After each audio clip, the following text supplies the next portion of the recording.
dipersembahkan oleh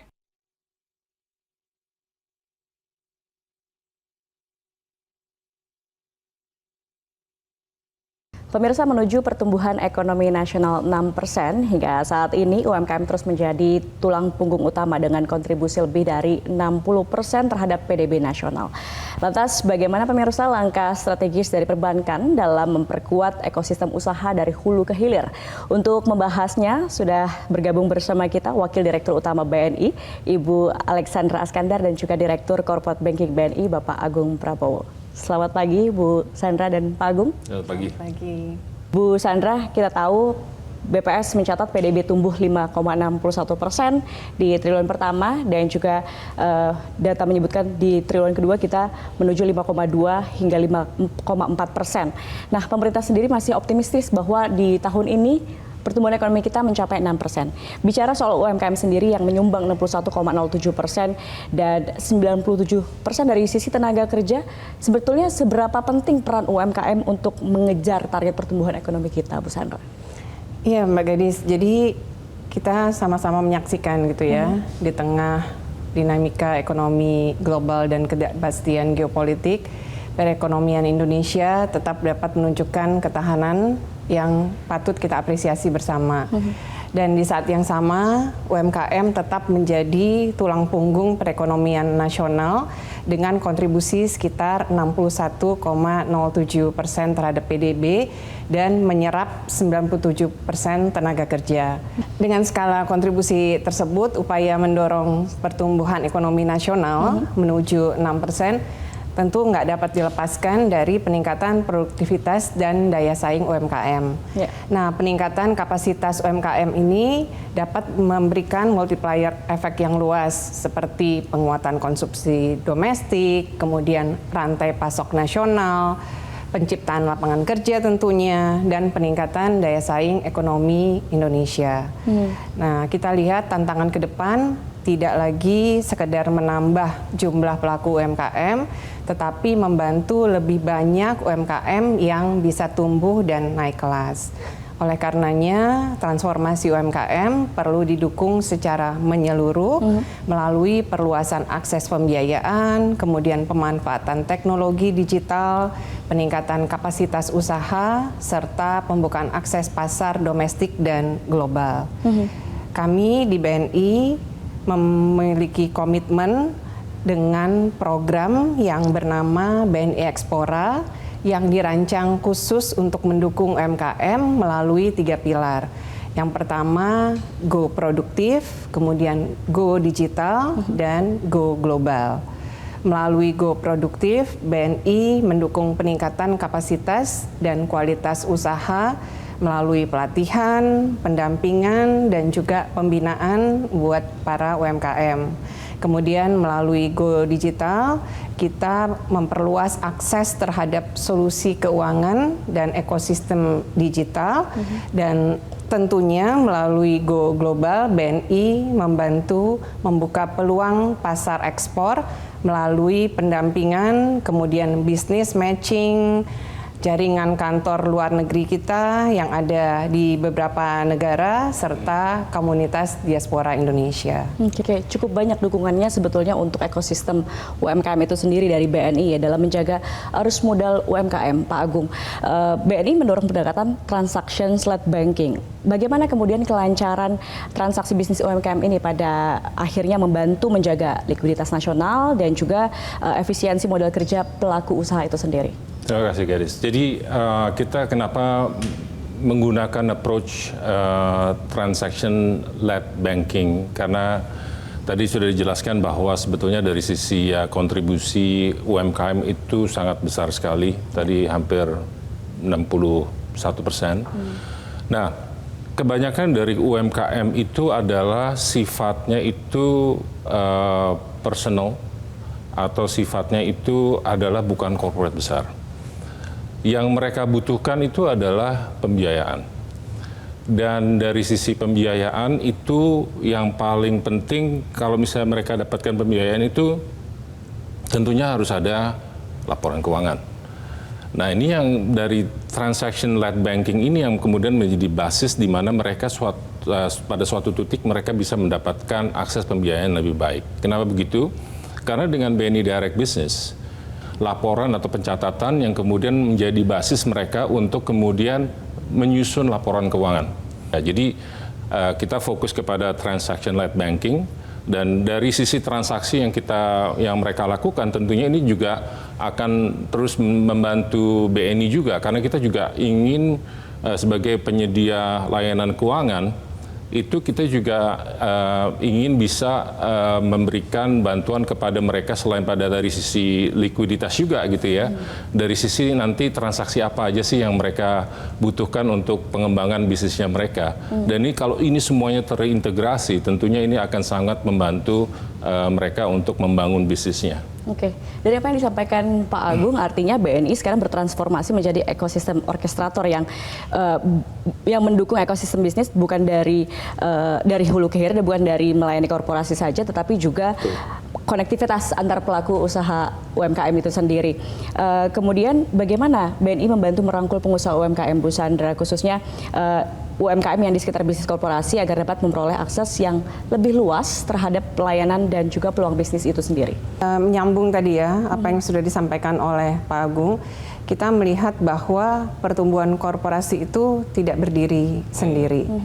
Di dalamnya terdapat satu ekosistem yang luas, mulai tadi bicara vendor, distributor, kemudian mitra usaha dari korporasi itu, hingga UMKM yang menjadi bagian penting dalam satu value chain. Nah, kita melihat peran BNI sebagai ekosistem orchestrator diarahkan untuk membantu seluruh pelaku dalam ekosistem ini untuk maju dan tumbuh bersama, gitu ya. Mungkin tadi Pak Agung belum sampaikan ya, penetrasi BNI Direct saat ini sudah mencapai 77% pada segmen korporasi besar, gitu ya, corporate banking, dan ini juga termasuk enterprise dan commercial banking ya. Nah, kontribusinya terhadap pertumbuhan giro di BNI itu mencapai 42%. Dan dengan angka tersebut, artinya BNI memiliki fondasi yang kuat untuk memperluas manfaat layanan perbankan kepada para mitra usaha di korporasi, termasuk tentunya para UMKM yang tadi saya sebutkan, gitu ya. Nah, pendekatan kami tidak hanya sekedar membawa korporasi ini ke dalam satu platform digital, tetapi juga menghubungkan rantai usahanya. Karena kan transaksi terjadi antara si korporasi dengan tadi ya vendornya, distributor, melalui BNI Direct ini termasuk si UMKM. Nah, melalui kolaborasi tersebut, BNI Direct Business dan solusi BNI lainnya dapat menjangkau lebih banyak UMKM sehingga mereka memperoleh akses yang lebih mudah juga terhadap berbagai layanan transaksi dan juga pengelolaan keuangan gitu.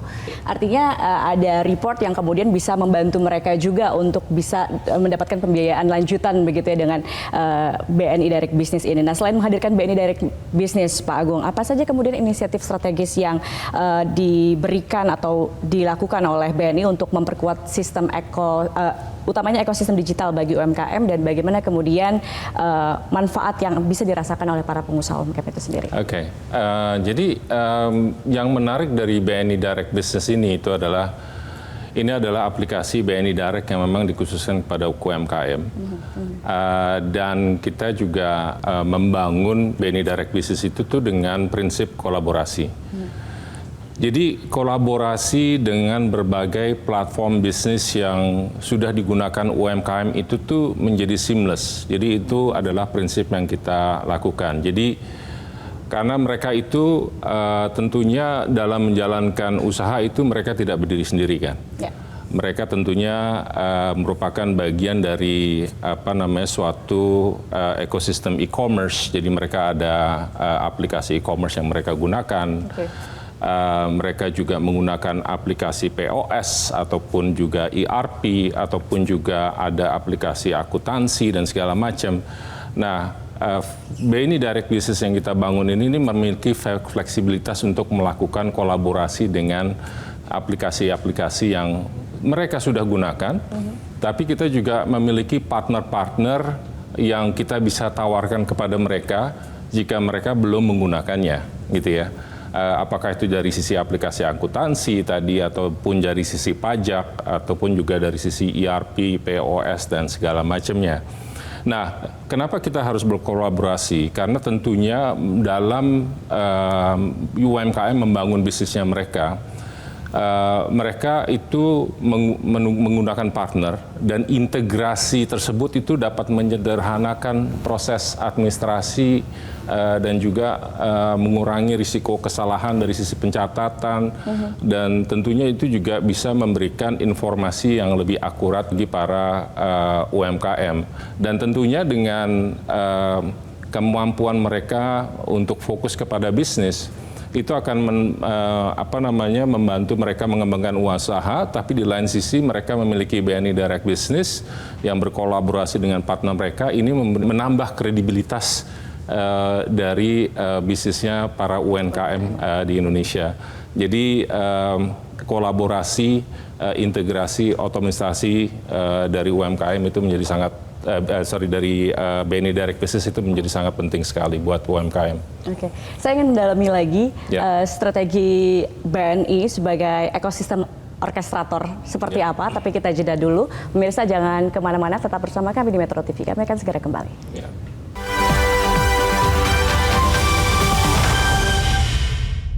Dipersembahkan oleh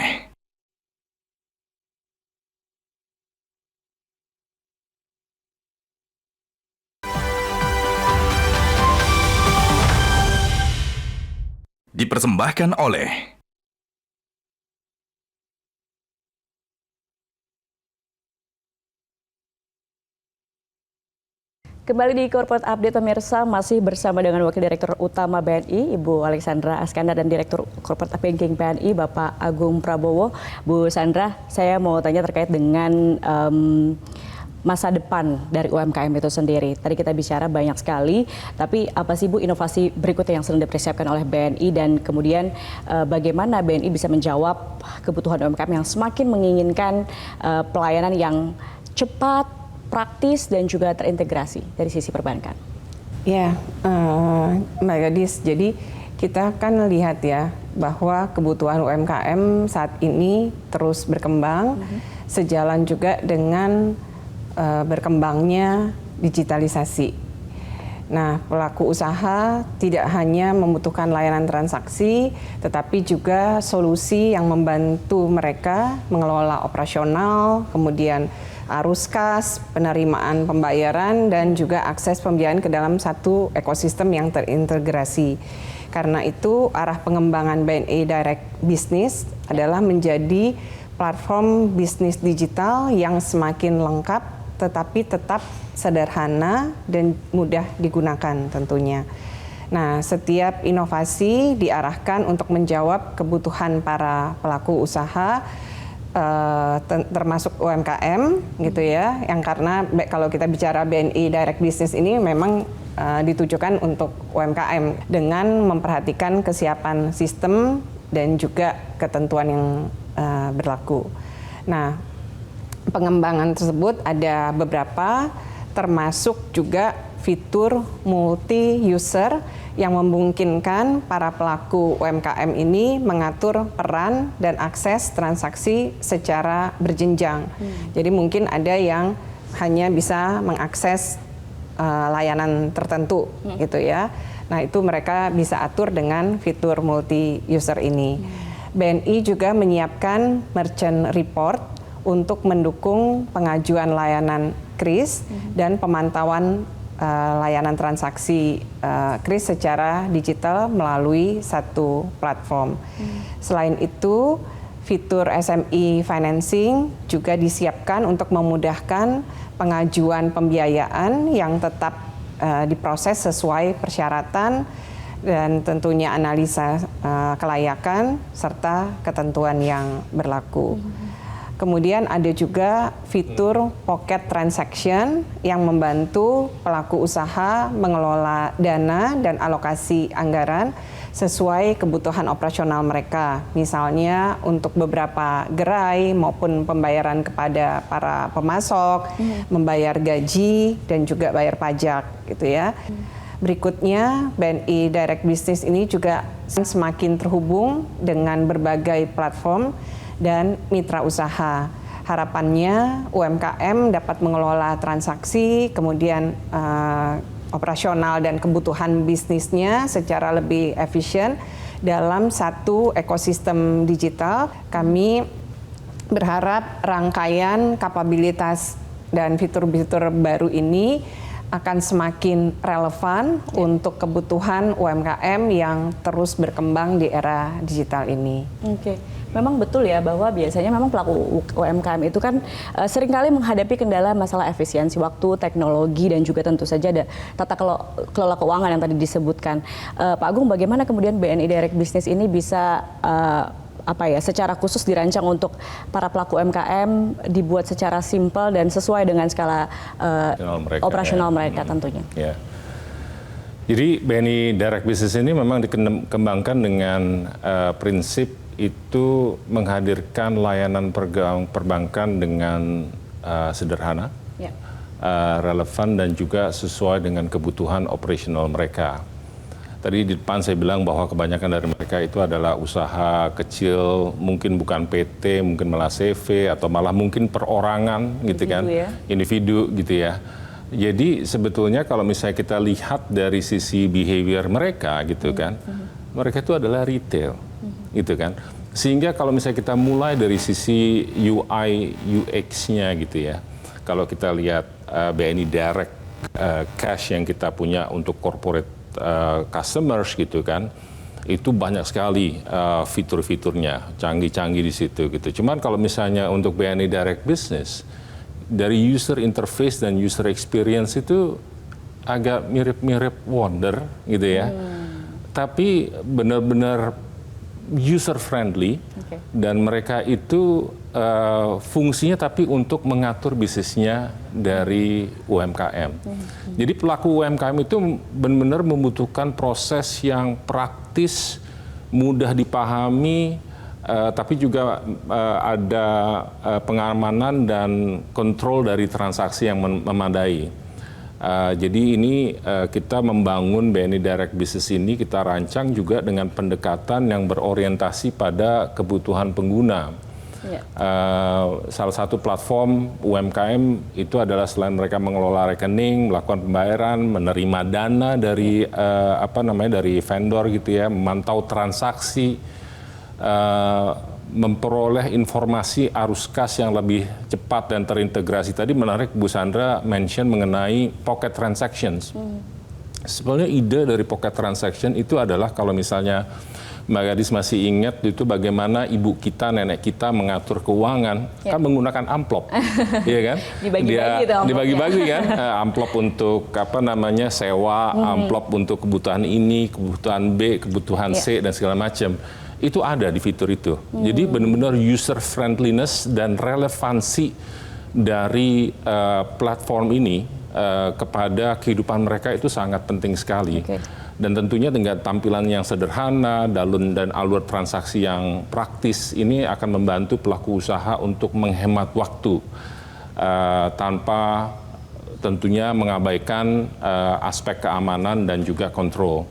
Oke, tadi saya juga sempat mention bagaimana saat ini BNI bukan hanya berperan sebagai penyedia layanan perbankan, tetapi justru berperan penting dalam hal ekosistem orkestrator. Apa sih Bu yang melatar belakangi strategi peran BNI saat ini sebagai ekosistem orkestrator, dan bagaimana kemudian pendekatan ini bisa memberikan nilai tambah untuk para pelaku UMKM itu sendiri, Bu Sandra? Oke, ini kita melihat bahwa dunia usaha itu cara beroperasinya itu udah mulai shifting gitu ya, sudah mulai berubah. Nah, kita melihat bahwa penting bagi BNI sebagai mitra perbankan gitu ya buat dunia usaha ini gitu, menghubungkan tadi saya bilang satu ekosistem. Misalkan lah kita lihat nih salah satu sektor industri gitu ya, semua pihak ataupun semua pelaku di dalam satu sektor industri itu kan saling tergantung, mulai dari korporasinya yang dikelola oleh Pak Agung, kemudian si pemasoknya gitu ya, supplier, vendor, distributor, mitra usaha, institusi hingga konsumen akhir. Dan kebutuhan nasabah juga terus berkembang. Mereka tidak hanya membutuhkan produk perbankan, tetapi juga solusi yang terintegrasi dengan proses bisnis mereka sehari-hari. Kemudian bagaimana bisa dapat dukungan efisiensi dan menghubungkan tadi satu sama lain dalam satu rantai nilai atau value chain. Nah, oleh karenanya pendekatan kita itu tidak semata-mata berorientasi pada produk perbankannya gitu, tetapi dimulai dari pemahaman karakteristik satu industri. Nah, inilah yang kita coba rancang gitu ya. Pendekatan berbasis industri dengan namanya sebenarnya sangat intuitif nih, BNI Smart Education, BNI Smart Healthcare, dan BNI Smart Tenant. Ini sebagai contoh aja nih, nantinya tentunya akan banyak lagi ya, tergantung tadi sektor yang sangat beragam. Nah, melalui solusi ini, BNI membantu mengintegrasikan proses pembayaran, kemudian penerimaan dana, pengelolaan cash, rekonsiliasi transaksi, dan konektivitas dengan sistem operasional nasabah. Pak Agung, tadi Bu Sandra bicara sedikit mengenai shifting. Memang dengan adanya AI dan teknologi digital, ini tidak bisa dipungkiri. Diperkirakan ke depan akan mendominasi berbagai sektor, juga tidak terkecuali juga perbankan gitu. Bagaimana kemudian BNI mempersiapkan atas kondisi atau mengantisipasi kondisi tersebut? Ya, jadi kita tuh memandang bahwa artificial intelligence dan teknologi digital itu penting sekali dalam hal transformasi industri perbankan. Dan tentunya apa yang kita desain itu yang pertama kita fokuskan adalah tata kelola data atau data governance gitu ya, mulai dari kita desain produknya, prosesnya, pengelolaan data transaksi, sehingga teknologi itu bisa menyediakan informasi yang relevan kepada mereka. Jadi ini sedang kita kembangkan, yang merupakan bagian dari BNI Direct keseluruhan, tapi ini menjadi fokus utama untuk BNI Direct Business. Jadi misalnya begini, kalau misalnya kita masuk ke dalam BNI Direct Business gitu ya, di dalam landing page itu karena data itu sudah dianalisa, ada data analytics yang di belakangnya, dan mereka melihat teknologi AI itu bisa melihat dari sisi behavior dari pelaku UMKM, dari sisi bisnisnya, itu langsung akan muncul tuh, misalnya informasi-informasi yang relevan terhadap bisnisnya.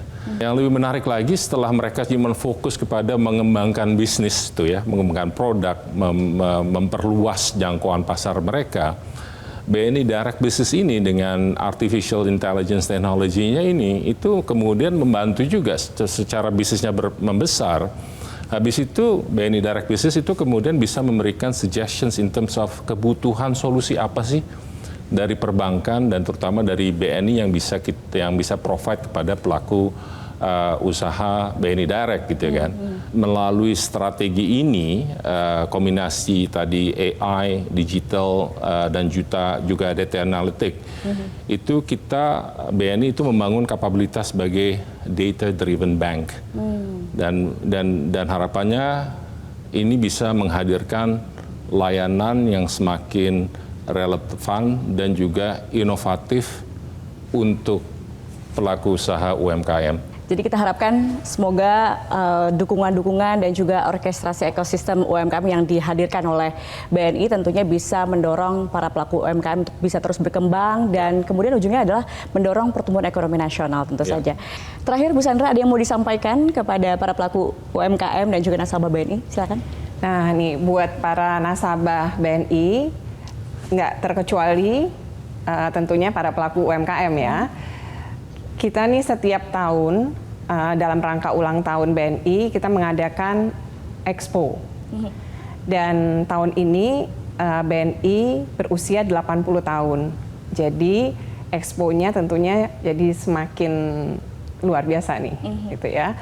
Nah, Expo ini yang kita namakan Wonder X akan diadakan di tanggal 21 hingga 23 Agustus di ICE BSD.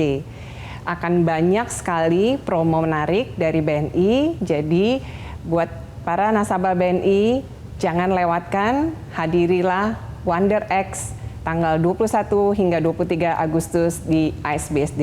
Sampai ketemu di sana. Terima kasih Wakil Direktur Utama BNI, Ibu Alexandra Askandar, dan juga Direktur Corporate Banking BNI, Bapak Agung Prabowo sudah bergabung bersama kami di Corporate Update. Dan itu dia pemirsa perbincangan kali ini dalam Corporate Update, sekaligus menutup jumpa kita di Zona Bisnis kali ini. Saya Gadis Bianca pamit undur diri, terima kasih atas kebersamaan Anda. Selamat pagi, sampai jumpa.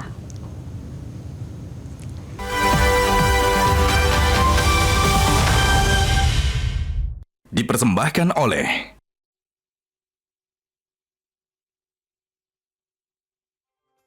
Jelajahi cara baru mendapatkan informasi. Download Metro TV Extend sekarang.